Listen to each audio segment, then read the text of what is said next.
All right, ladies and gentlemen, time to get a step in the ring with the greatest tag team in podcast history. Just Freaking Wrestling, the JFW podcast, hosted by Travesty. I'm Dizzle J. And we're diving into everything right away because of all the exciting wrestling that we have to talk about from this past week. Action-packed. So much wrestling. We're going to dive right into it. And the first thing I want to talk about is, you decide. What do you want to talk about first? You want to talk about we got the WWE Fastlane results we got to go over. We have to talk about the ARW show we went to, the upcoming SCW show that's happening this Saturday, next Saturday, actually. We got to talk about the Harlem Heat Hall of Fame. We got to do the Freaking Five. So much we got to talk about, but I'm going to let you pick on what you want to go. Let's just do the Fastlane because I feel like we're going to have less to talk about with that. Okay, yeah. I mean, let's get that out of the way because I feel like the rest of the stuff we're going to have is going to take up some time. That works for me. Perfect. Peace. That's it. Show's over. Show's over. Yeah, so Fastlane was this past Sunday. Well, I won. Yeah, you won. I won. You won. I did win. A lot of surprises on the pay-per-view. Yeah, I didn't get to watch it in full. So, I sure did. Yeah. It was awesome. Because I own a television. So do I. I just phone didn't work properly, so I couldn't get it connected to the TV. Well, you know the WWE Network can work through the PS4. I don't have internet. Well, you gotta get internet. Well, yeah. Right? Things cost money. See, look at that. Problem solver right there. Problem solver. Problem solver. Anyways, yeah, no, WWE Fastlane probably so far, even though there's only been 4, is probably, no, I can't even say it's my favorite pay-per-view of the year so far because Elimination Chamber is. Elimination Chamber is awesome. It was really good. This I did like, though, just for the fact that there was a match that was set up that got changed into a better match, and also they added additional match into it and altered the main event.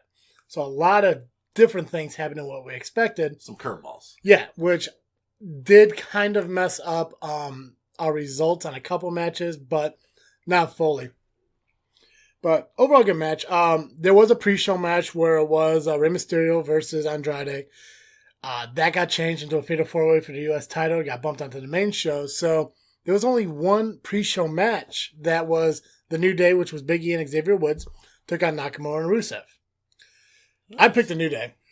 I picked Nakamura and Rusev. And New Day won. Yeah, and we're gonna realize this, and I don't want to keep jumping ahead because I want to go through piece by piece, but I got every single one right except for one, and that was the Fatal 4-Way for the U.S. title because that was unexpected. That was... Just so you know, I almost clean sweep this bitch. Hey, what do you want, like an extra half a point for a clean sweep? Yeah, if there is a clean sweep. But I mean, if you do that, then you have to go back to the NXT TakeOver to Royal Rumble when I did clean sweep that fucking match card. So yeah, well. But we're not going to do that. No, we're not going to do that. New Day versus Nakamura Rusev. Did you watch this match? No. Neither did I, so we'll move on from it. I'm not a big pre-show guy. I don't know why. I just don't get, either I don't get to the house in time to see the pre-show, or I'm in the car on my way to the house, so I can't watch it. I can listen to it, but it's not like the radio. No, I get why they do the pre-show thing. I know for some fans who want kind of dive deeper into like certain storylines and stuff like that, I get it from that aspect. But between Raw, between SmackDown, there's so much promos and talking and stuff. I don't want to sit for an hour before the show. Yeah, I may watch the preview or the pre-show for WrestleMania, but that's just because that is WrestleMania. Right. But that's a big maybe. I may not even watch that because WrestleMania alone is already like a 5-hour show on its own. They're talking about it might even be longer this year. God, I hope so. I want WrestleMania to be like a 12-hour thing. It practically is a 12-hour I thing. pray to God that the time that we're capable of going to WrestleMania to enjoy it, where we can sit in front row of WrestleMania, I'm hoping it's an 18-hour show where literally everybody is on the card. Let's hope my kids aren't old. They're old enough to go to the bathroom by themselves. Let's pray that they are stuck at home with Liz. Works for me. Right? Hey. Because they're not going to go. No, fuck them. No. It's cheaper for 2 of us to go than 6 of us. And last thing I want is fucking Liz sitting there chanting like, where is Cena? It's like, fuck, who cares? I think by the time we get to WrestleMania, Cena's going to be tired. God. Why couldn't it be now? Anyways, the first match that we can talk about that I did see is the Usos taking on Miz and McMahon, which is the first kind of surprise in this match. Now, obviously, I picked the Usos. They won. But there was a heel turn. Yeah. And it's not the heel turn that I expected a heel turn, but not the way it happened. I expected a Miz heel turn. I think we had talked about earlier shows that the Miz would probably turn. Mm-hmm. And it ended up being Shane, which was surprising and, I mean, kind of cool at the same time. Yeah. Now, you picked the Usos, too, for this one, correct? I believe so. Yeah. But yeah, it was a good match. I was impressed with the Miz frog splash that he did because he's not normally a top rope guy. No. It was mentioned several times post-match that, Miz went for something that's out of his comfort zone. Right. Which I get it, the whole storyline on, him trying to make his dad proud and all this other bullshit and everything. I get it. The Shane heel turn, as goofy as it was still kind of pretty cool. Especially following it on the Tuesday SmackDown with kind of like, because at the pay-per-view we saw him grab Miz's dad's face. And just like palmed it. Yeah. And the fact that he did that to the announcer on Tuesday SmackDown after he made the announcer announce him as the best in the world like 3 times. 3 times. Which I kept thinking to myself, like, maybe that's like a hint to like CM Punk. Because CM Punk used to refer to himself as the best in the world. Well, that's true. Yeah. And, it's just like, he's not calling himself the greatest wrestler in the world. He's calling himself the best in the world. So, as far-fetched as it is, the fact that it's not going to happen, CM Punk coming back, it would be pretty cool if this is how they built it up. I still think the best way to bring Punk back would to have Royal Rumble in Chicago, and he be one of the entrants. Maybe not 30 because nobody ever wins from 30. Yeah, or rarely wins from 30. Where would you put Punk in as an entrant for a Royal Rumble in Chicago? Like, what number would he come in as? I think I would put him in. What doesn't he have? He has numbers tattooed on him, doesn't he? I don't know. His X's written on maybe 10 because of the X. I don't know. I'm just asking. Just give me a number, man. We're wasting so much fucking time. 20? 20. Dumb. That is a dumb number. No. You do 27. You have to do 27. It's so. First off, 27 is the most common winning number. It's the logical one to fucking go by. And plus, it's so close to the end of the Royal Rumble. Why not do it? Oh, I guess that's true. You'll never expect it. You'll never expect it. That'll destroy that last 3 entrants, though. Fuck yeah, God, I hope so. I hope the next 3 entrances are like Undertaker, Lesnar, and The Rock. All 3 guys that he had to be buried by and what pissed him off. Cena. Fucking Cena. But yeah, no, Usos won.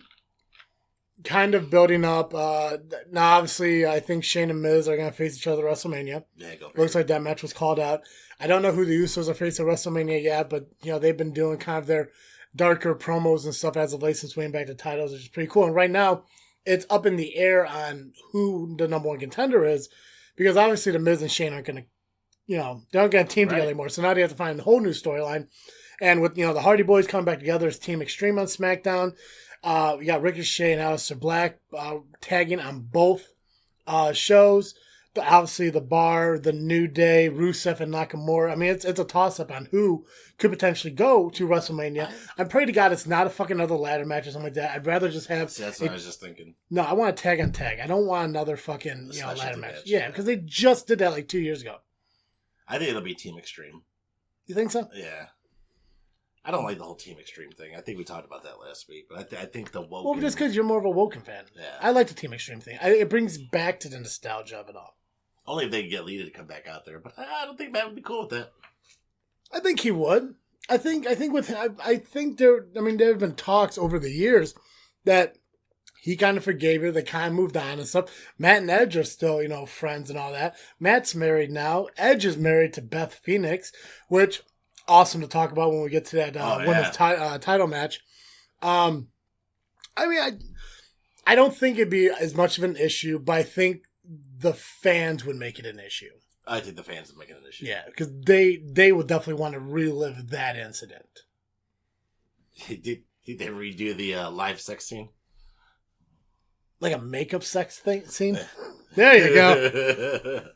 Asuka took on Mandy Rose for the SmackDown Women's Championship. Asuka won the match by beating Mandy Rose. Didn't DeVille call as Rose? Yeah, so DeVille's going underneath the rope to grab a candlestick, which don't know why. Makes no sense, but I get it. You had to find a way to fuck up the apron. Yeah.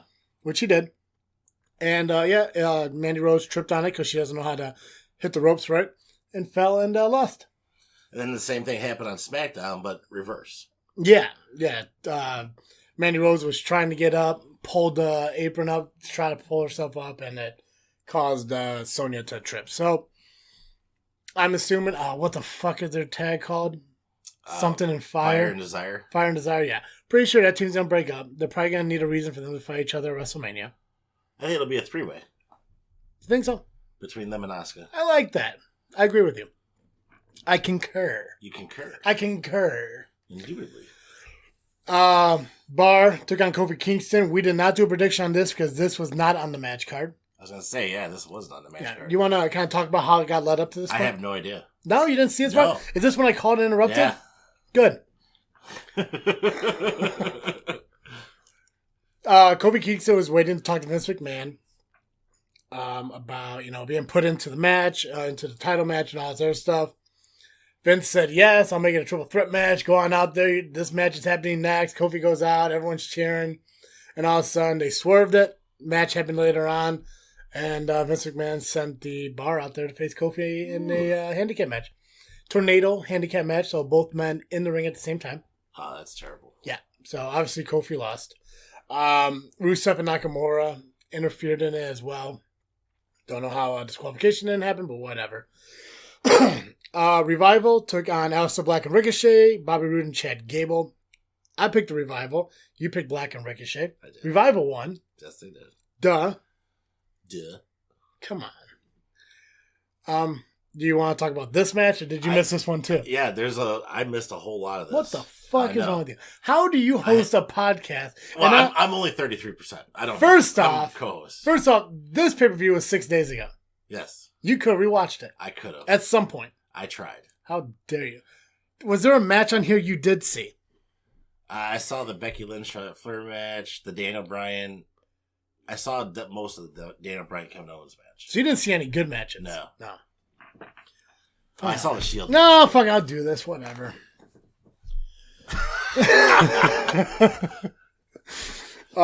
Revival took out Aleister Black and Ricochet. They also took on Bobby Roode and Gable. It was a good match. It wasn't as impactful as... I mean, if you sat there and you watched Raw and SmackDown with Aleister Black and Ricochet fighting all these guys and everything, it was pretty much just the same match. The same high spots and all this other stuff. The fake going through the ropes, obviously, all the big spot match. It was a good match, but it was a match that was portrayed on TV for so long, and you just threw Gable and Roode into it. It was the same old thing. Yeah. Yeah. You would think with Black and Ricochet, they would have some pretty decent tag team combination moves that... If you put different people in there, yes. Yeah. But, move on from that, too. Samoa Joe... Andrade, R-Truth, and Rey Mysterio in a Fatal 4-Way. We did predict on the one-on-one match between Andrade and Rey, but we watched it when it became a Fatal 4-Way, because obviously if this match was the true match, I would pick Joe. Right. Because it's on the road to WrestleMania. Samoa Joe did end up winning. He retained his title. A lot of good spots, but again, they just did this match on fucking SmackDown before the pay-per-view. Yeah, that's how Joe got it. Yeah, so they basically just rematched the entire Fatal 4-Way. Don't understand why. Moving on. Boston Hug Connection took on Nia Jax and Tamina. Boston Hug won. Go figure. Yeah. The match isn't as awesome as the post-match situation with, obviously, Tamina and Nia lost. They beat up Boston Hug. Beth stuck her nose in the business and got beat up. Beth Phoenix came out. They're not Beth Phoenix. Natalya came out to help Beth Phoenix. She got beat down too. Just, yeah. No, I feel like that'd be a powerful women's tag. It's gonna be a WrestleMania match. I mean, it's going to. I'm happy. I'm happy that it feels like WrestleMania is gonna be very woman match dominant, which I think is pretty cool. I'm hoping. I hope to God that the Becky Charlotte Ronda match is the closer. Yeah, if this was the late '90s, when Becky, especially on SmackDown, when she referenced that she's going to the main event of WrestleMania, if this was the late 90s, that would mean the last match of the show. Right. But now, because of how you get later and everything, how everyone's such a big star now, every fucking match is a main event. I don't know how you open a WrestleMania with a main event, but they do it. They fucking do it. But it was a pretty cool ending, obviously, with Tamina and Nia establishing their dominance and everything. And Tamina is actually the one that kind of gave the idea for the freaking five for this week. Really? Yeah. We'll talk about that when that comes around too, on why. So I think it's gonna be one of the I forget what the Beth and Natalia's culture is, like the something divas or divas of destruction or something like that. They're probably gonna come back together. We saw Natalya take on Nia on Raw. Mm-hmm. Beth Phoenix in her corner and everything, so that was pretty cool. It's kind of get that build up to WrestleMania. So you saw the triple threat? The triple threat was. Do you want to talk about that one, or should I do that one too? Or well, I mean, I saw a lot of it, and there was a lot of spots. Oh wait, I forgot. I picked Boston Hug. You picked Boston Hug, so we tied on that one. Go ahead. So the Daniel Bryan, Kevin Owens match got changed to and added Mustafa Ali, which, as I turn it on and that's there, I'm like, how the fuck did this happen? But which we did get confirmed on Saturday at the SCW Show, talking to some of the wrestlers, that this Mustafa Ali is Mustafa Ali that I used to film matches for when he wrestled in Elite Pro Wrestling. That's awesome. He didn't answer my Instagram message, but that's cool. Anyway, go ahead. I mean, he's big time. Don't matter. Big time. You just answered the message. But I thought this match was great. The closing moments of it were just ridiculous to me. The knee off Daniel Bryan with the knee with Mustafa Ali coming off. Oh God, that just screamed like I'm not gonna wake up for 3 days. Yeah, because that looked like a fucking hurt. Mm-hmm. Daniel Bryan won, which his road to WrestleMania. Obviously, he's gonna be there, but who's he gonna face? Obviously, my guess is gonna be Kofi. Yeah, well, he has to get through that gauntlet. Yeah. As announced on Tuesday, next Tuesday, Kofi Kingston is going to a gauntlet match in order to make it to WrestleMania. He has to take on Randy Orton, Samoa Joe, The Bar, and Rowan. Yep. So I'm pretty excited to see that. I believe the storyline shows that he's going to do it. So, and that'd be the first time that somebody completed a gauntlet and got a match like that in WWE history. Did you Google that? Yeah. Did you? Okay. The closest one was Stone Cold Steve Austin. He got through the was it the corporation at the time? Corporate Ministry one? I don't know if it was Corporate Ministry or Corporation. And then he lost to Vince McMahon at the last one. That makes sense. It is Vince, yeah. Cool. Do you want to do Becky and Charlotte? Becky and Charlotte was scary for me at first because Becky's with the leg and I don't want her to seriously get injured. She did have a decent showing for being a one-legged person in an ass-leg kicking contest. Mm-hmm.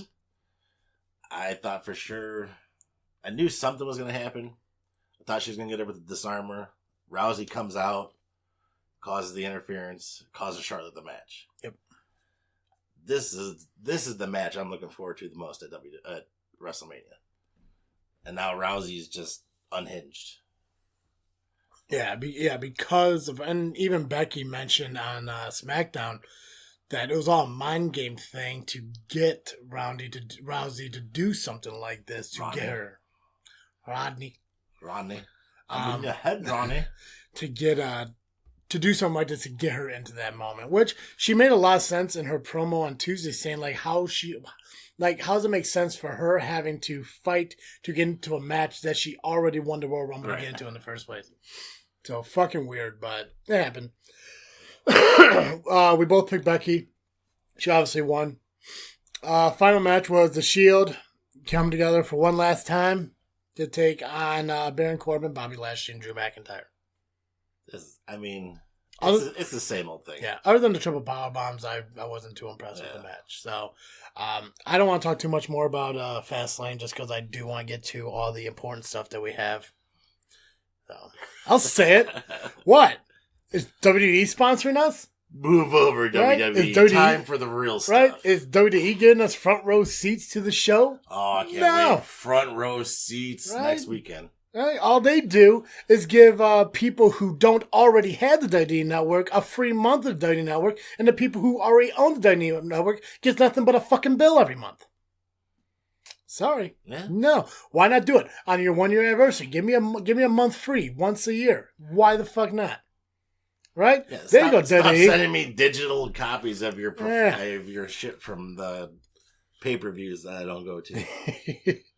But the Shield, Corbin Roman, that 6-man tag match, it wasn't that bad. It was nice to kind of see the Shield together as a nostalgia thing. They did the triple powerbomb to Drew through the table. They did it to Corbin in the ring to make the pin and everything. It was pretty cool how it ended. I would rather that not been the main event. Yeah, I didn't make sense to me. Yeah. But you would have figured Lynch or Bryan would have been main event. Yeah. So you picked the Shield. I picked the Shield. Shield won. So I did win this pay-per-view. So now we're tied 2-2 on the pay-per-view champ of the year. The only other thing I do want to talk about I guess there was two things for WWE that I still want to talk about before we kind of move on to everything else is Harlem Heat's going to the Hall of Fame. Which I thought was a great choice. Yeah, so that's pretty cool. The only thing that I don't like about the Hall of Fame yet is that as we get closer to WrestleMania, Vader has not been announced to the Hall of Fame yet. Yeah. So these people who I feel should get in, which no disrespect to the Harlem Heat or DX, but I mean, some of those people are already fucking in the Hall of Fame. Booker T's already a Hall of Famer. Right. So to put Harlem Heat in there, great, awesome, yeah, but Vader needs to be in the Hall of Fame. I feel the same way about Big Low. Fun fact, I was going through my wrestling shit, for my Wrestle Crate boxes, RIP Wrestle Club. I have a King Kong Bundy autograph. No shit. Yeah, and it was from December. So it was like right before he died. Yeah. So I can't wait to frame these. I gotta find some frames, man.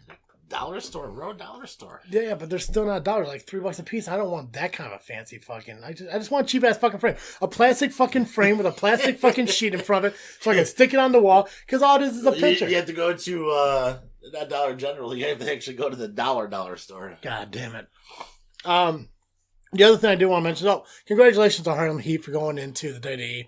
It's pretty awesome how we're seeing a lot more WCW type people going into it. At least one a year. We had DDP last year and Sting and all that, so it was really cool. So congrats to Harlem Heat. I do remember watching you. I'm surprised that Big T or whatever, Ahmed Johnson is not part of the trio. Nah. Do you know who's inducting them? I know it hasn't been announced yet, but I'm pretty sure I know who it is. Teddy Long? Gotta be Teddy Long. Gotta be. Yeah. Or Charmel. Both were managers. Hopefully it's Big T. Hopefully it's Ahmed Johnson. I think Ahmed Johnson looks terrible. God, I don't give a fuck. I hope that fucking fat bitch fucking gets up on stage and it's all like, I was also I will honorary member. I fought for the T. Yeah. Yeah, back when fucking Booker T just became Booker and he came out to the Leave It to Beaver fucking theme song. But Harlem Heat was always one of my favorites to watch too. I love their entrance music, and it makes me go back now to the entrance music thing we had. The promo that Harlem Heat shot on Hulk Hogan when Booker T dropped the N-bomb. On live TV. Well, I mean, Vince McMahon dropped the N-bomb on live TV. Yeah. I guess, he said the Booker T. I hope that was, now that I think about it, I hope it was a fucking, a jab at him? Yeah. Yeah, God, I hope so. That's pretty cool. Anyways, congratulations to Harlem Heat. Also, the other thing I wanted to mention from WWE is this past Raw in Pittsburgh, Kurt Angle announced that WrestleMania is going to be his last match. Oh, yeah. I mean, good for him. Yeah. He's had a great career everywhere he's went. He's had his demons and stuff like that, but he's conquered them. Yep. And that's always been cool. He's always been a solid in-ring performer on the mic. Heel, face, goofy. He did it all. Yeah. I can remember him sitting there with the little guitar singing to Vince. Oh, yeah. That shit was hilarious. Mm-hmm. Yeah, so it's pretty cool. They haven't announced who is facing him at WrestleMania yet. I kind of wish that his match with Apollo Crews was the main event on Raw. I think that would have been a lot cooler than the whole like Roman, Dean, Drew shit. I mean, if it's his last match on Raw ever, why not give him the main event slot? Have him face some. I mean, I get Apollo Crews, that's fine, whatever. But why not have him face like someone who's a little bit more up there and give him like that win? You know. So who do you think his opponent in WrestleMania would be? I think it's gonna be Cena. Cena? Yeah. I hope it's The Undertaker. I hope it's not The Undertaker. I hope it's The Undertaker just so people are like, God, The Undertaker again. And I hope Angle wins. And he also beats the streak. Just like Brock and Roman. Because it's a thing now. Cena would be a good one because, I mean, he started Cena's career. Yeah. It'd be cool if Cena ended his. So that'd be pretty cool. Yeah, that's how I think it would go. I mean, that match of him and Cena was a damn good match. Yep. And I just launched Cena from there because if you could step in the ring with Kurt Angle and have him pat you on the back after you leave, yeah, you've done a damn good job. Just like Hardy and Undertaker. Yeah, it's also kind of weird how when you look at it now and like think about how like the career that Angle made up to this point and where Cena came in on it, the Cena left already and Angle's still going, so that's pretty cool. Yeah, so that's enough with WWE. Fucking next pay-per-view is WrestleMania in April. So I think we'll talk more about that in the next. Yeah, and yeah, so we'll be fine. Your choice, man. What do you want to talk about next? That's gonna be your job for now on. You decide the order. Oh, I gotta decide where we go. For now on, you decide the order of everything, and then I'm just gonna talk about it. All right, let's do the freaking 5. Cool. Which one? You want to do last week's or this week's? So Thursday was a bit of a rough day for me, and I ended up posting the same one from the week prior, and I do apologize for that. God. But we did get some hits on it. God, I'm so fucking cool. That show was hilarious when you texted me. I said, nope, didn't even realize. Did not even realize. So last week I did the top female performers non-blonde. And so when I reposted it for this week, 3 people did comment. We have Nick, who picked AJ Lee. Ooh, which by the way, as I interrupt you, for those who responded to this freaking 5 from last week, why didn't you just respond last week? Yeah, that's what I don't get. And we were talking about this before the show. I mean, I appreciate it. And granted, this is Jay's fuck up. Oh, yeah. But this all could have been avoided if you just responded last week. Yeah. Anyways, go ahead. So, Nick, he picked AJ Lee, yep. Chyna, Lita, Paige, Gail Kim. That's a solid list. Yeah, I mean, I had 2 of those. So, yeah, I had Paige and Gail Kim in mine. Bobby, a.k.a. Mr. America. From NXW. AJ Lee, I'm assuming. Becky Lynch, Lita, Victoria, Gail Kim. I had a couple of those too. Yep. The Fitz, Lita, Awesome Kong, Chyna, AJ, and Becky Lynch. I don't think anybody else had Awesome Kong or Karma. No, I didn't have Awesome Kong. Actually, no, I'm thinking of this week's freaking 5, but no, Awesome Kong is a good one. She definitely was one of the top female stars in Impact. She had the slight run in WWE. Unfortunately, and now she does Glow. She does on the TV show for Netflix. Yeah, that's pretty cool. All right, so this week's how many people we get for this week? We had 2. Did we? Yeah. Who you? Yeah, you fuckhead. All right. So this week we did the most underrated female wrestlers. Yeah. Which, if you guys want to, like, I don't care that you guys respond to last week's freaking 5 this week. That's fine. If you go back and respond to any old ones and stuff like that, you can still do it. It's still all in fun. They're still all there. So if for some reason you missed the top female underrated stars for this week, you can still do it next week too. Just also do the week of one as well. We'll do a freaking rewind and go back to it. Yeah. Or just, hey, share the right one. There we go. Hey. Yeah, fuck. Okay, go on. 33 freaking percent. 30 free. There we go. God, you can't even say your own name right. No. You the one gave me booze. That's not my fault.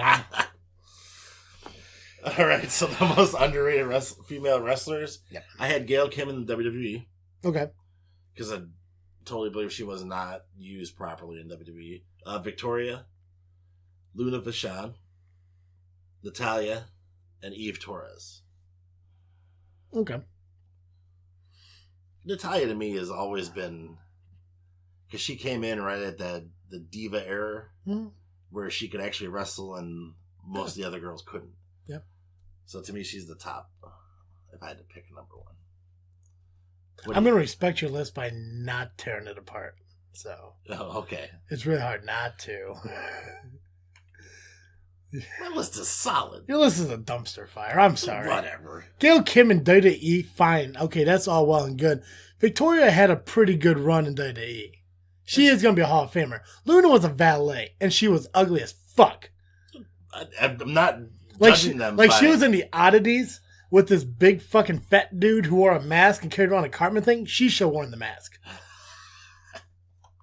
But she's still an underrated. She was a valet for Goldust. Goldust was the hottest chick in that team. Natalia, fine, I get. Eve Torres sucked. Eve Torres was a great wrestler. She never sucked. got a chance. No, they shouldn't give her a chance. It's horrid. All right, what's on your list? Okay, anyways, yeah, but no, good list. Prick. Tamina. So this, Really? yeah. So this is what I want to mention. I'm going to tell you, and as we went through the pay-per-view, I want to tell you why Tamina was the reason I thought of this most underrated freaking five. Tamina's been in the WWE for close to a decade. Never once had a women's championship, Diva championship opportunity. When she was in WWE, as she was in WWE, she said that the only thing she ever really wanted to do was to be the first Samoan woman to be champion. They gave it to Nia instead, her cousin, who was there for a minuscule of the time that she was there. Do you really think she's better in the ring than Nia, though? Yeah. Oh, yeah. She never broke Becky Lynch's nose. Well, that's true. But she's been there for 11 years. And the biggest thing is, from what she believes, and she mentioned it on the podcast I listened to, is that they felt that she didn't fit the woman look to be it. But now Nia is. And I get that they're trying to broaden that whole spectrum based on the whole women's division now. But to be there for 11 years, never getting like an opportunity. She never had a title match whatsoever? No. The only time it's like never. I'll give you that then. Yeah. So that's the biggest reason like I wanted to do this list because this is Women's Month and everything. I want to honor all the women who achieved so much, but the ones who never really got that opportunity. Right. I have Natalie as well. So, see? Natalia. Whatever. Are you sure it's Natalia? Yeah. Because her fucking Instagram or whatever is like Natty by nature for Natalie. Her real name's probably Natalie, but okay, her yeah. ring name is so Natalia. what? So okay, you can't get to know a person for real? You suck. Mickey James. I believe they should have done a lot more with her. I think she definitely should be women's champion. Absolutely. Tori Wilson. Better than Eve. I'll say it. A lot better than fucking Eve. Kidding me? So much better than Eve. So much fucking better than Eve. And then ODB. Oh, I kind of forgot about ODB. A lot of people do because like she only had like a great run for a short period of time, and then she kind of just. She comes back randomly. Yeah, but still. I always enjoyed her in TNA though. She was one of my favorites. Is she somewhere other than TNA? I don't know. I haven't seen or heard anything about her. Yeah, other than the Eric Young storyline, I don't really know. When they were female tag team champions? Yeah, and I mean, outside of that, I know she feuded a lot with Awesome Kong, but... She feuded a lot with Gail Kim. She had some great matches out there. Yeah, see, I don't remember that stuff, though. Yeah. Like, there was a weird period during TNA where I watched the beginning of it, where, like, they had the 8-sided ring, they had, like, every match was, like, a 20-minute time limit thing. Jeff Jarrett was still a huge part of it and shit like that. And then I got away from it for a long ass fucking time. And then, that's where they started the Knockouts division. Hulk Hogan started coming in. So there was a gap in between there where I didn't see a lot of it. And that was, I think, a lot of the ODB stuff that I may have missed. Yeah, she was great. Yeah. All right. What's next? Well, the thought we do last, right? Yeah, it's the final freaking thought. All right. Do you know what final means? Do you want to end the show right now? I mean, we're only like 35 minutes in. No. Let's ask a question. Why you got to ask? You're as bad as the old lady. Why do you got to ask? We've been doing this show for 2 years. Fucking been sober for almost a week. God damn it. Let's go with ARW. This is episode 48. ARW show. And you're wondering how this works? Yeah. Damn it. I reboot every week. Holy fuck. All right, so let's get into ARW, the show we went to last week. Yeah. It was a good show. Yeah. I had a lot of fun. The arena was nice. The stand was nice. Yeah. No, you did not. Saw Steve. Steve was there. Fucking saw Steve. There was a lot of people there. Yeah. The crowd wasn't as loud as the SCW shows, but very much paid attention and got involved at key moments in the matches. Absolutely. So the first match of the night, we had the Indiana State Championship match, which was Dave Allen versus Mr. 3%, Hudson. Dave Allen wins. Mm-hmm. Leg in the ropes. The classic villain move. Yeah. He's probably one of the top guys in ARW, from my opinion. Now, with ARW being new to us, right? I think it's with him being champion too. I think it's a justifiable statement to make. Is he's definitely one of the top guys there. He definitely has a swagger about himself when it comes to the ring. He is known as the Flawless One. Yep. So, we've seen him a few times here and there. I believe we saw him in Powerhouse Wrestling before. He's been in SCW with this whole cross-promotion event. Yep. And then their SCW versus ARW match was Andy Black. Andy. Versus O'Neal. Andy. I can tell you guys are there. Andy. Some shit happened during that match, and they ended up having to switch refs. You think it's weird? Because he really didn't respond to us, but I think the only reason he didn't respond to us is because he's not used to people chanting his name in any way. Yeah, obviously. I know he understands the concept that he's more known as you suck, but to us he'll always be Andy. But yeah, no, I will give credit where credit's due. He put on a great match, and I think because obviously, I forgot to ask.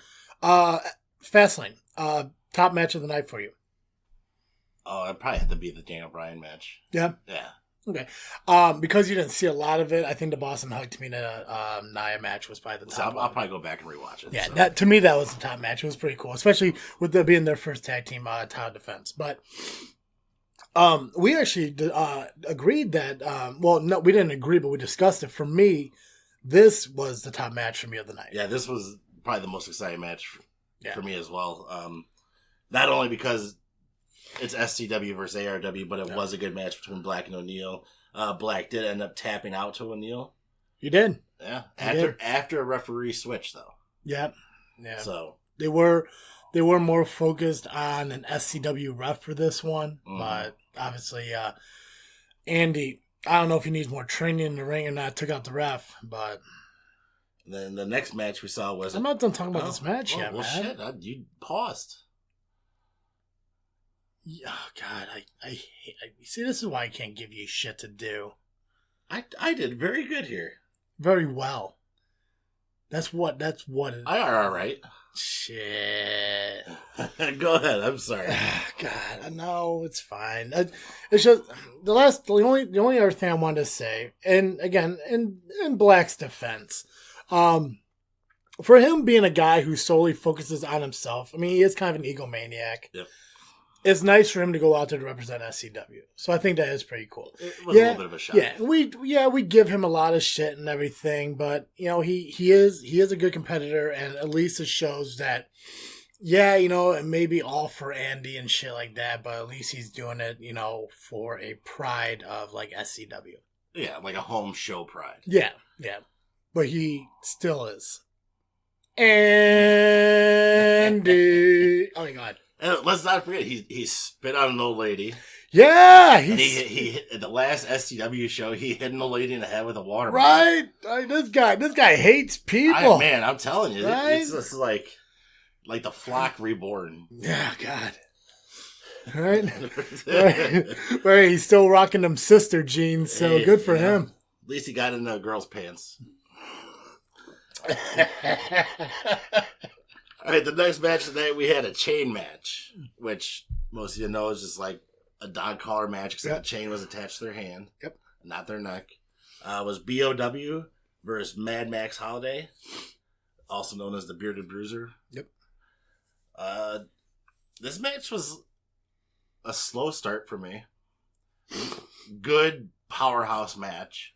These two guys were, BOW is just huge and scary looking, kind of like Bane from Batman. BOW did end up with the win. Who's the old wrestler that I can never remember the name? From the one who got stabbed in Puerto Rico. Bruiser Brody. Bruiser Brody. If you guys don't know ARW or who these wrestlers are, in my opinion, again, just my opinion, maybe you'll agree with me, but to see BOW take on Max Bail or Mad Max Holiday. Yeah.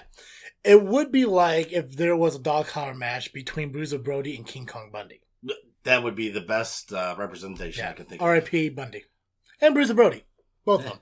But yeah. I mean, they were big fucking dudes. Especially with, oh God, why can't I remember that fucking guy's name? Holiday. I mean, he kind of started the match without even strapping on the chain. Oh, yeah, he just won right after BOW. Yeah. So there's probably a story behind it that we don't know of yet because ARW is so new to us. But it was still a good match. It was definitely a good match. Yep. I really don't think there wasn't a bad match on the card. No. No. Well, we'll talk about the main event. We had a tag team match. It was the Caribbean Connection versus Angel Armani and Nick Cutler. This last week I screwed up the Caribbeans. Caribbeans, which it's still pronounced Caribbean. Yeah. So you screwed it up again. Oh.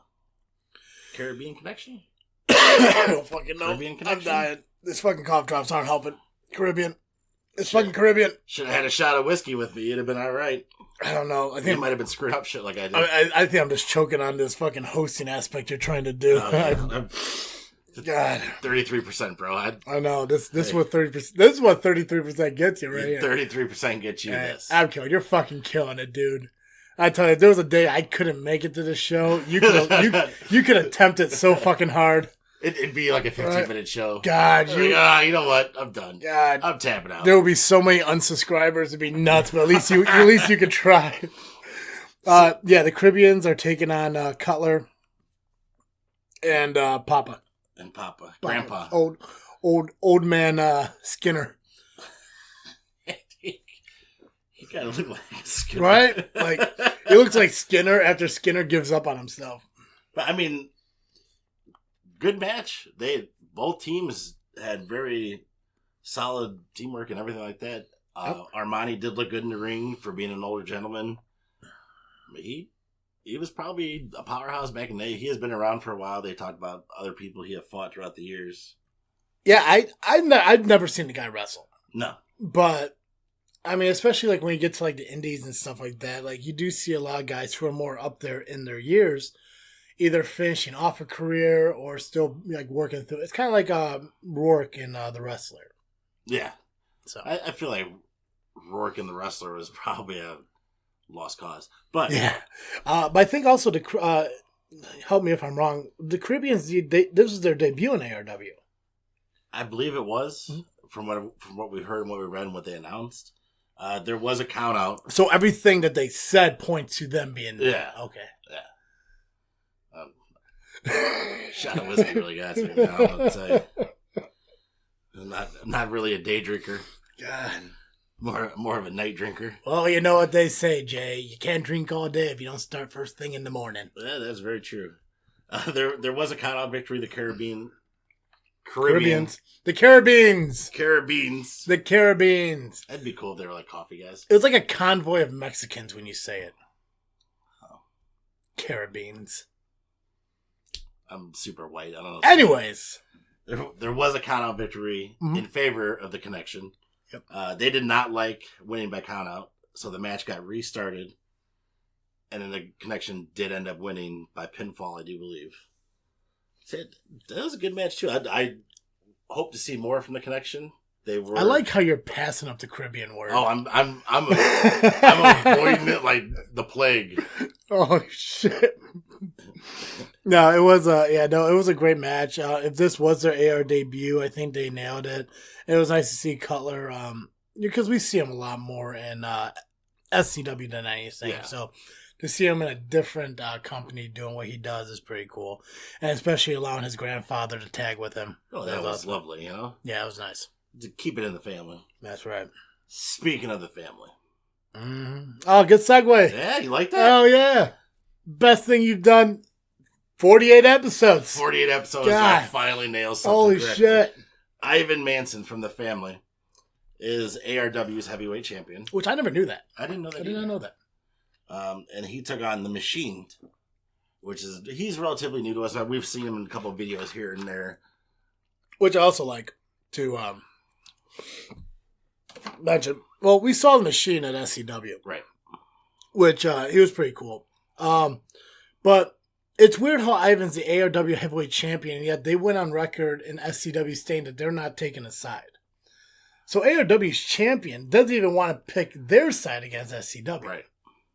Well, I think we discussed before with the family is that they have their own set of rules. Yep. Their own set of guidelines, and they're going to follow them, and that's... And we saw a lot of the family, like more members of the family than we ever seen at SCW. Usually at SCW it's like 3, maybe pushing 4. I think there was like 5 of them, 6 of them there. Yeah, there's a couple guys we had seen before, and I think another guy we hadn't seen before. Mm-hmm. Jake Andrews wasn't there.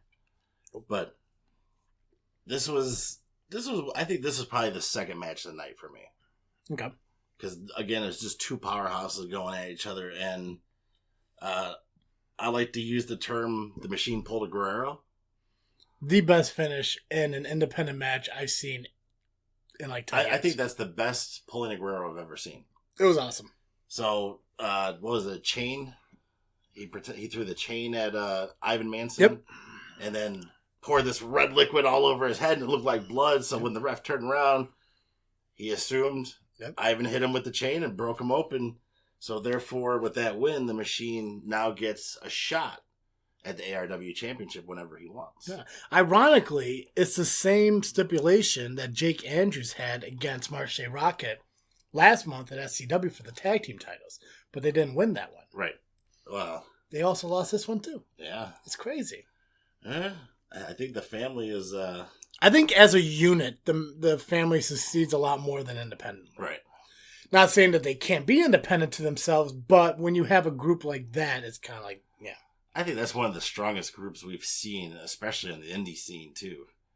Because they have a nice mixture of the veteran wrestler and Ivan, the younger wrestler, and the dog collar boy and Jake Andrews. I'm not a big fan of the dog collar boy. Yeah, it looks like... He fat shamed that one lady at the match. And it wasn't a funny fat shame. It wasn't, no. If you're, we're big guys. If you're going to make fun of a big guy, you need to be funny about it because we've heard everything. Yeah. Plus, he fucking looks like a Columbine kid. Yeah, he look. I believe I hollered that at him at the last show. Their main event was a fatal 4-way tag team event to crown the next ARW tag team champions. Yeah, because was it the tag champions got stripped at the beginning of the show, correct? Right. Okay. I believe the other member of their tag team had left, or whatever the case may be. Yeah, and that was the biggest thing. Like, one of the unfortunate things about not knowing about ARW sooner is like you come into it. It's not like everything restarts. You know, it's not like watching a show or something on TV where it doesn't restart from the very beginning and you know everything that's going on. So we're kind of diving into it. Like, I know they have a new commissioner. Yep. Which I didn't know that like ARW had like a commissioner. I thought fucking old man fucking. Yeah, but who do I always say he looks like? Michael Hayes. Michael Hayes, yeah. Yeah, I thought he ran the show, but I don't know. So we had the Fatal 4-Way for the ARW Tag Team Championship. And it was the family versus the Midwest Slayers. Let's talk about the family for a minute.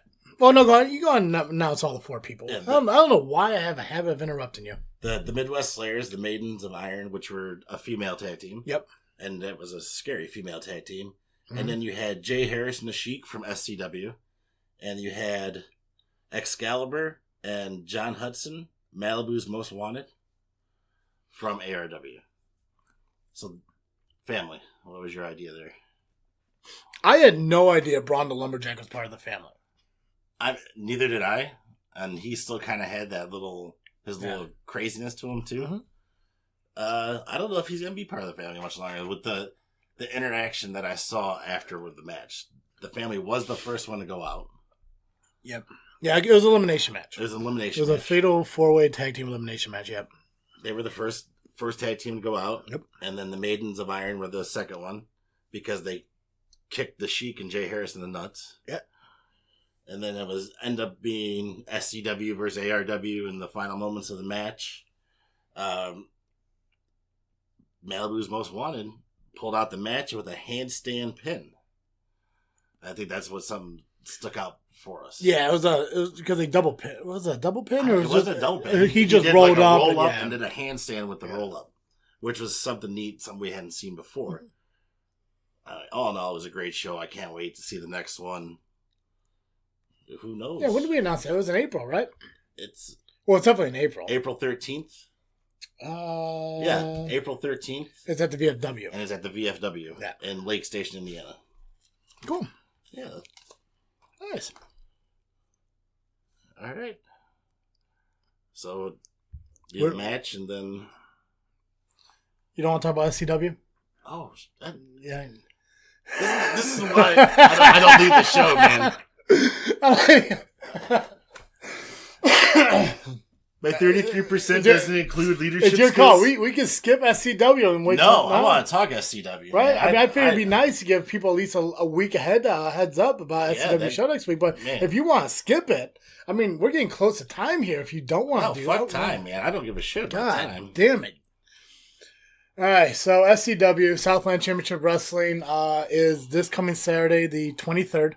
At Clifton. It's in Clifton, yeah. So, I'm excited to see the new, I'm sorry, it's probably not new, but a different venue. Right. I mean, you had the opportunity to see him in Monique. I did. So, Clifton's going to be new for both of us. Yep.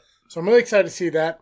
We did get a match card. We'll do our predictions for this next week because we are running kind of on time here.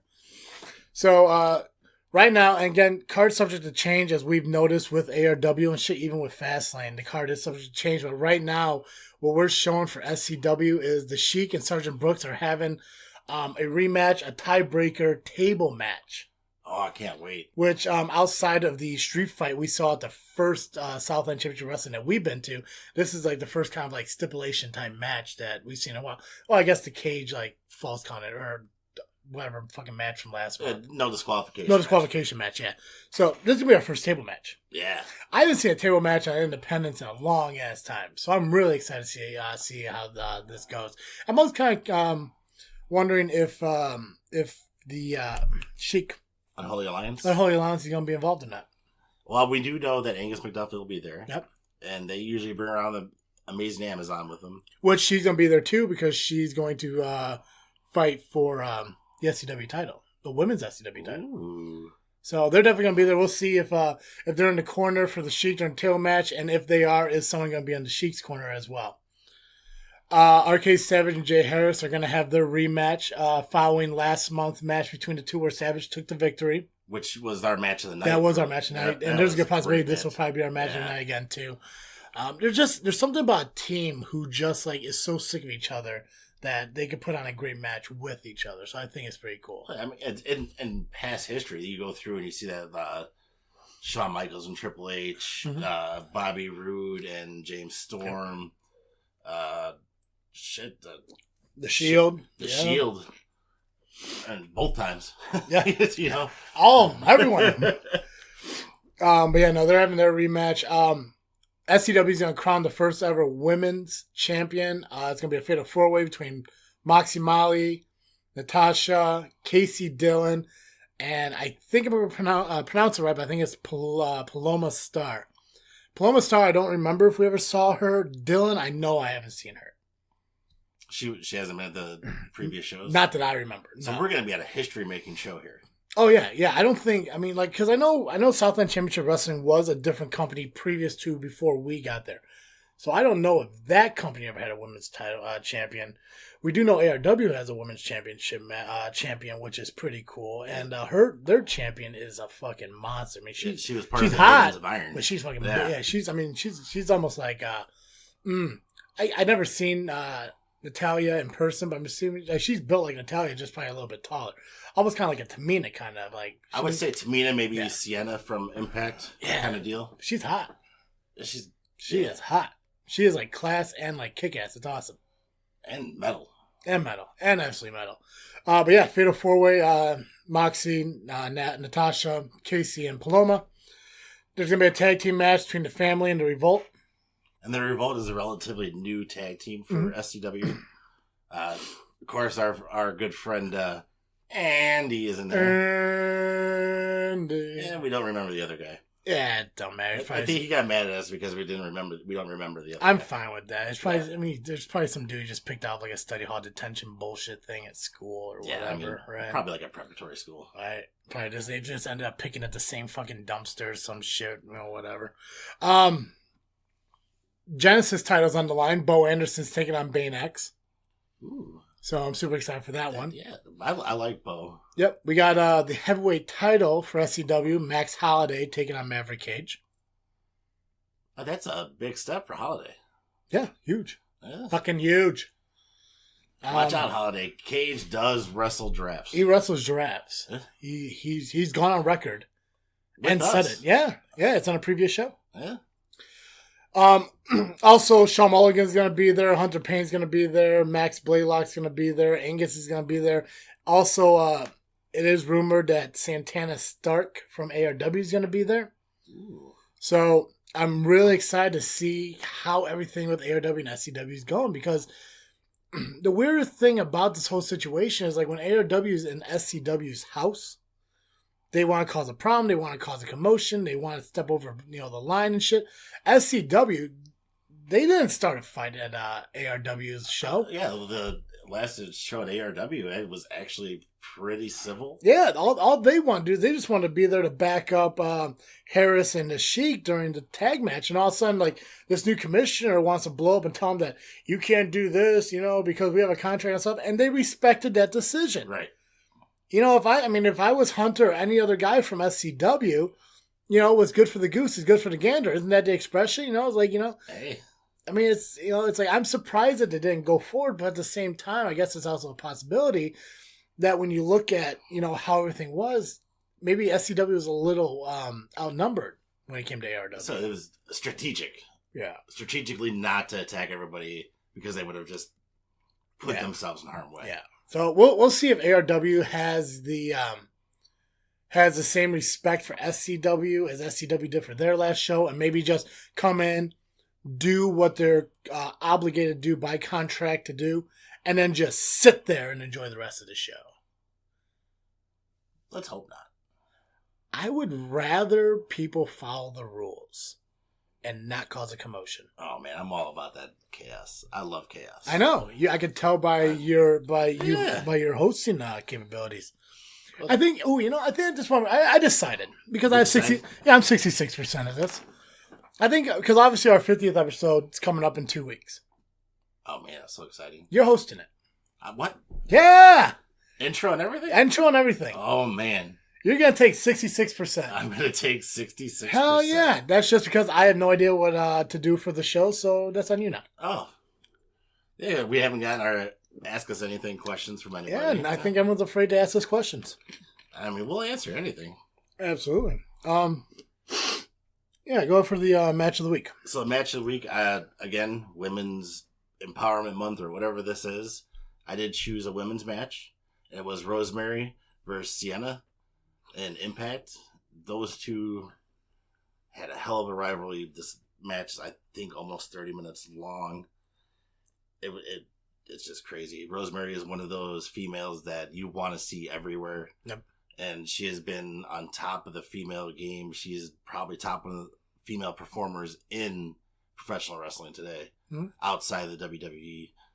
If she was in WWE, she'd be top in the WWE if they used her correctly. Yeah. So check out the match. They're fun to watch. Yeah, I think Rosemary will eventually find her way to WWE. I did see Robbie E signed with WWE. Really? Yeah. He was on the Titan Games. He was also on GTS. GTS? GTS is a YouTube-based wrestling show. Oh. It's goofy. I liked Robbie E though. I liked his character in TNA. I did like Robbie E. Robbie is an awesome competitor. I think he's gonna do well in WWE as far as like the NXT and kind of like growing and everything. Yeah, he sucked in the Titan games. What the fuck is a Titan game? You've never seen the Titan games? You've never seen GTS, and what the fuck's the problem with you? That Titan games is on national TV. Who gives a shit? It's hosted by The Rock. Who? The Rock. Dwayne? Dwayne! Yeah, there's no Rock anymore, man. It's Dwayne. Whatever. He will always be The Rock to me. Okay, Titan games. So that's kind of like Beastmasters? Fuck is Beastmasters? Come on! You don't know Beastmasters? No. Oh, man. Titan games is like American Gladiators, but like nobody's shooting balls at you. They have to do like competitions between each other. There's one where they were up on like this platform. You know, they're all safety hooked and everything. There's a wall between them. You had to push the wall to knock the other person off. Oh. Yeah, no, Beastmasters is more like Ninja Warrior, but it's on Netflix and cool. Oh. I like Ninja Warrior. Watch Beastmasters. I'll probably like that too. Sylvester Stallone produced it.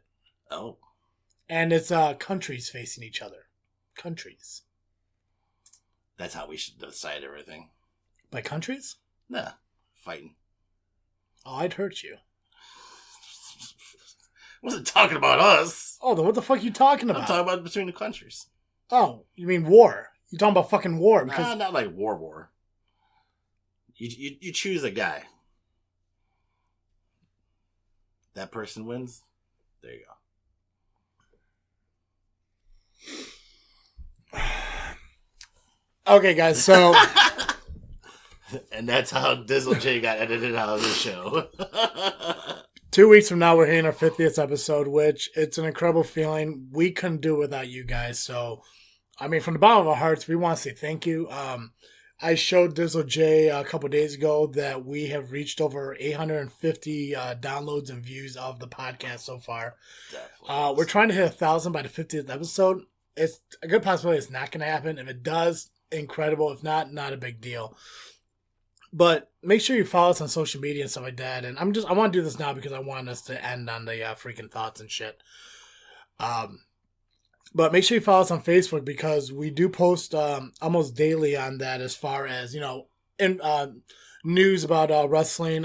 We do the freaking 5 off of there. The results from the pay-per-views and our decisions, so like that. But we also ask you guys a lot on the freaking 5 as far as like merchandise and stuff like that. And that's also where we link Podbean to so you guys can find our shows. So if for some reason like you tell somebody about our show and for some reason they cannot find it, have them like add Just Freaking Wrestling on Facebook.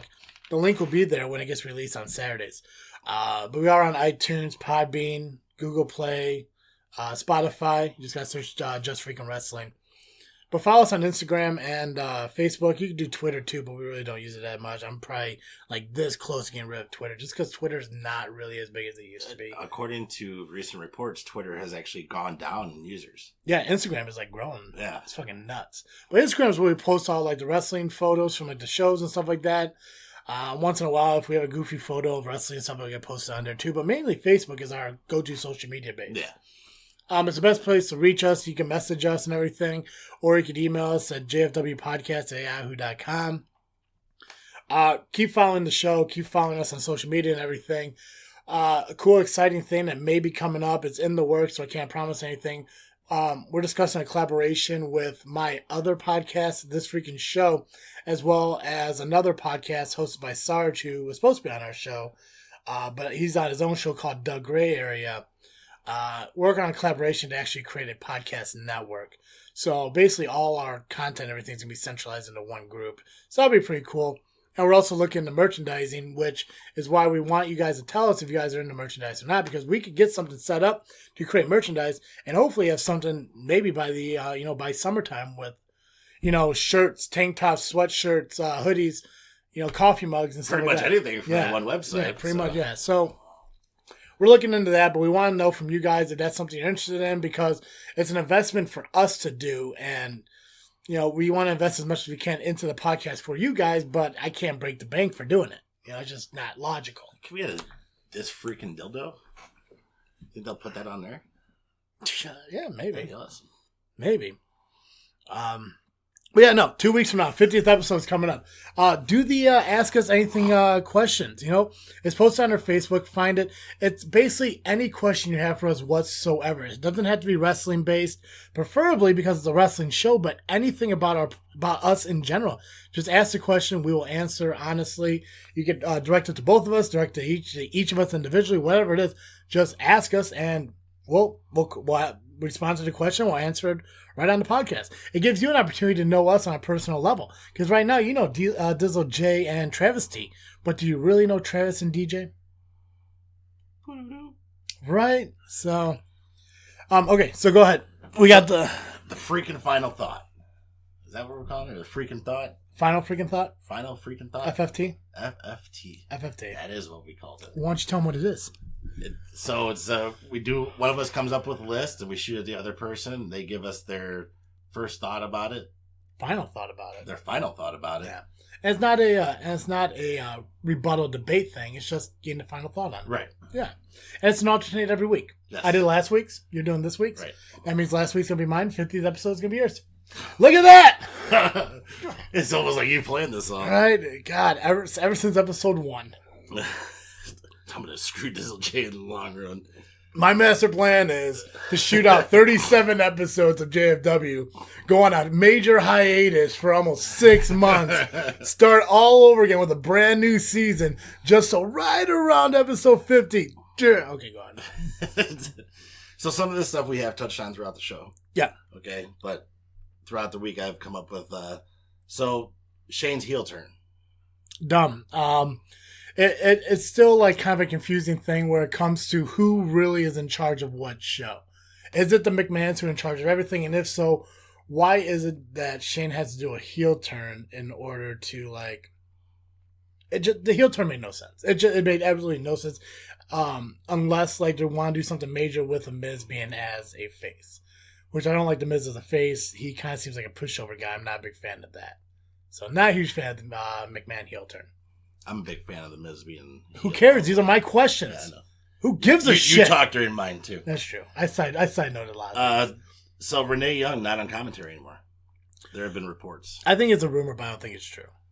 I don't think it's a step. I think it's a step in the wrong direction.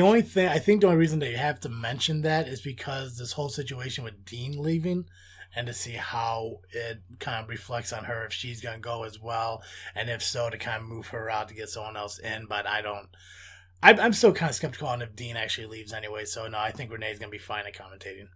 So, I'm just going to skip down to Dean leaving. I think I don't think it's true. I think especially now with the whole Drew McIntyre feud and everything with the Shield, I think it's going to give him a reason to really want to stay.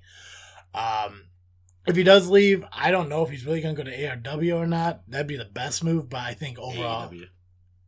Maybe he'll go to ARW. Who knows? He could go to that. But yeah, I think it's a storyline thing. I don't think he's really going to go. I don't think they would really broadcast it the way they are if he was really leaving.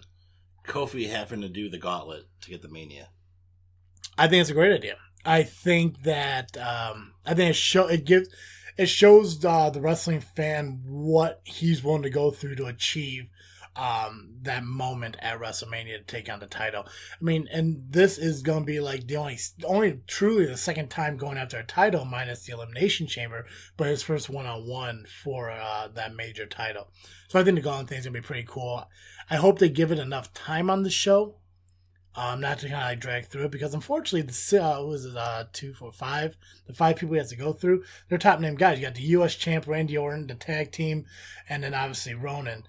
So you really got to show them that they're capable of holding their own, and it's not gonna be like a quick thing, one and done. So I think the Gauntlet's gonna be pretty cool. It's almost like a David versus Goliath on each one of those rungs. And what's ironic about it too is that Kofi's jumping through all these hoops to take on Daniel Bryan that it seemed Daniel Bryan had to jump through to take on Randy Orton. Right. So, we did cover this earlier. The next challenge for Bane X in SCW in the Genesis title. We've heard rumors of someone he's facing. I'm not sure how public that is or if that was just saying. I think honestly. Let's say you book the match right now. Who's it going to be? Jake Andrews. Jake Andrews. I think as great as he is with the family, I think that he could hold his own as an independent champion. If not, maybe even Angus to have that title opportunity, because he's one of the guys who've been there month after month. So Angus or Andrews, or even put him in a triple threat. Will the family ever choose a side? Yeah, they'll end up with. I think they'll end up with SCW. Machine pulling a Guerrero. Funniest fucking thing I've seen in my life. It was so fucking cool. And the thing is too, it's like I couldn't see how realistic it was to actual blood, but the fact that he doused himself in it, it was pretty funny. I think it was funny. I thought that was one of the greatest spots I've ever seen. Absolutely. Eminem on SmackDown. I hope not. I really, truly hope not. I mean, I don't know too much about it, but is he being signed on to wrestle? I don't think he's being signed on to wrestle. I think he's being signed on to maybe sing or something at a rap at one of the shows. Well, because I heard it's a contract. It's not like a one and done thing. Really? But I haven't read too much. Like I said, I haven't read too much into it. But I heard it's like an actual contract thing that they want to do for Fox. Which blows my fucking mind, because Fox is known as a conservative fucking company, and Eminem is like very non-conservative. So I don't know why they have to have Eminem there in order for Fox and SmackDown to work. Well, Fox has recently been purchased by Disney. That makes sense too. So why would fucking Disney want Eminem? Do you know that one of the original labels Insane Clown Posse was on was owned by Disney? No, because ICP sucks. Which, fun fact, I listened to Psychosocial by Slipknot, and I feel bad for everyone who listens to Slipknot. Like, why is their lives so bad? I enjoy Slipknot, very much so. Charlotte's transformation into the crazy queen. Cream? Cream.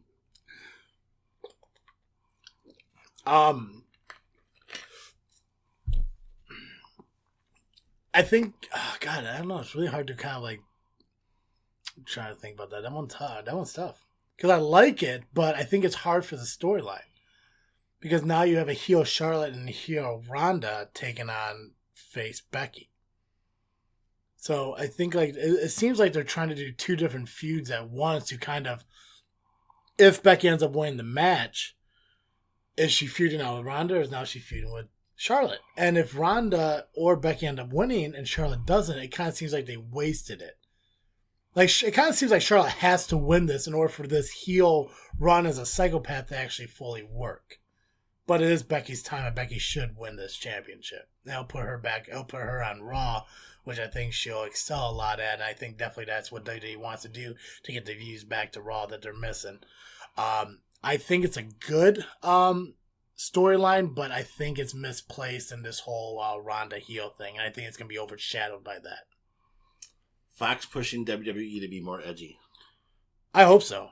I miss late 90s, early 2000s WWE, and I hope when they go to Fox, that's what they find again. I don't even want the HD anymore. I want to go back to the shitty fucking tapings that they had. the old school. Right. Yeah, and I want the Raw's War. Yeah, I want like the scribbled out WWE. I don't want this weird fucking electronic looking like W's. I want the scratches fucking Attitude Era fucking W's. That's my 10 right there. This was kind of difficult to do.